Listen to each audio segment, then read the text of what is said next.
Good day, sir. Honestly speaking, I really learned a lot from you. I am very thankful for having you, sir, as my instructor in this subject. With my classmates, we are blessed to have you. You are one of a kind, you are sincere and dedicated to your job despite hectic schedules you have. Still, you have managed to give us a lot of insights about this subject. With all of this, I salute you, sir.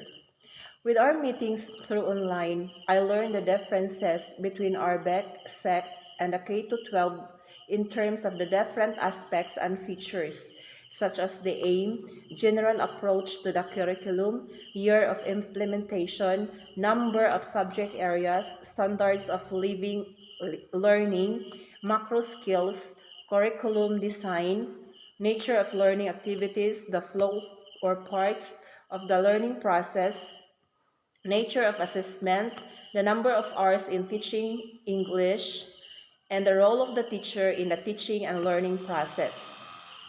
What struck me most and which is new to me is about the curriculum design for RBEC, which is the repetitive scheme, and the SEC lean focus scheme. The terms are unfamiliar to me before. I only learned these things in our subject. Thank you for these insights, sir. I also learned about the definition of curriculum and curriculum development, understood the ideology of the curriculum and the different types of curriculum. I learned that curriculum is that which is taught in schools, a set of subjects, content, a program of studies, a set of materials, and a sequence of courses. Everything that goes within the school, including extra class activities, guidance, and interpersonal relationships, everything that is planned by the school personnel, a series of experiences undergone by learners in school, and that which an individual learner experiences as a result of schooling. Moreover, when we say curriculum development, it refers to the processes that are used to determine the needs of a group of learners, to develop aims or objectives for a program, to address those needs, to determine an appropriate syllabus, course structure, teaching methods and materials, and to carry out an evaluation of the language program that results from these processes. It is according to Richards 2001. I also learned about the ideologies of curriculum, which are new to me, but when I read about it, I realized that I have already encountered all these things as an educator, especially the learner-centeredness. I also learned the different types of curriculum wherein the terms are not familiar to me, but its examples are already familiar. These are the recommended curriculum, written curriculum, taught curriculum, supported curriculum, assessed curriculum, learned curriculum, hidden curriculum, and excluded curriculum. Final exam, for example, is an example of assessed curriculum.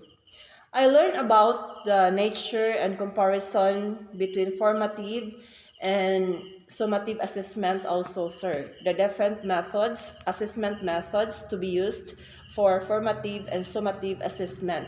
The use of strategy instruction in printed, modular distance learning, and designing, contextualizing, and utilizing assessment activities for English lessons.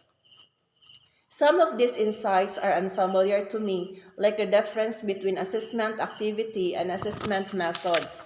But upon listening to your discussion, I am enlightened and I learned something new. I also encountered the different DepEd orders where all the programs and activities of the DepEd were anchored. Again, these were not familiar to me, but now I have familiarized them and I tried to read it again and again for me not to be misled in whatever actions that I had to undertake. I really appreciate, sir, the way you prepared your learning materials in your slides.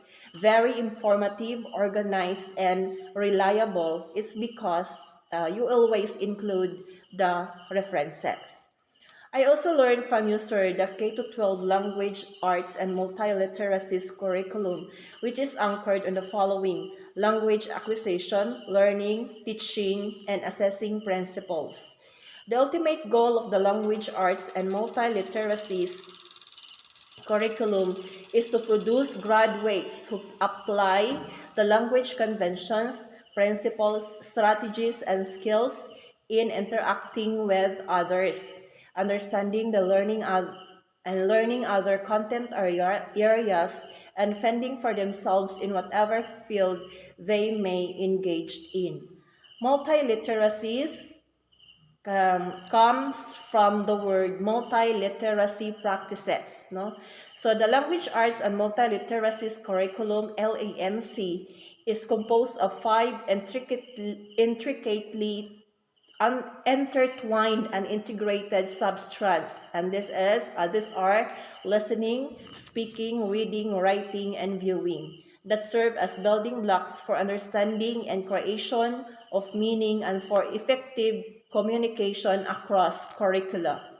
It is also you, sir, who reminded me the importance of having or setting rubric or criteria for any assessment that this is applicable. And I also learned from you the importance of setting deadlines for any task given, which is clear to everyone.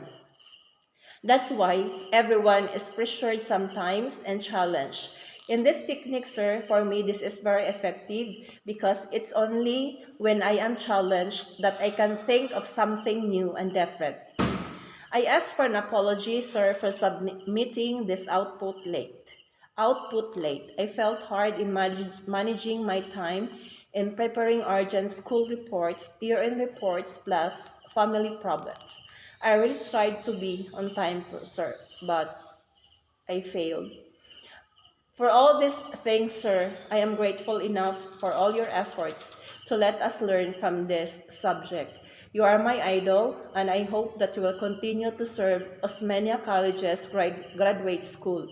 You are a school's asset and must be valued and cherished.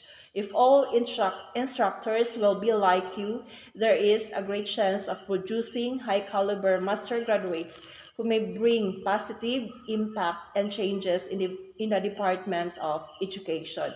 I hope to have you as my instructor in the next semesters of my graduate studies journey.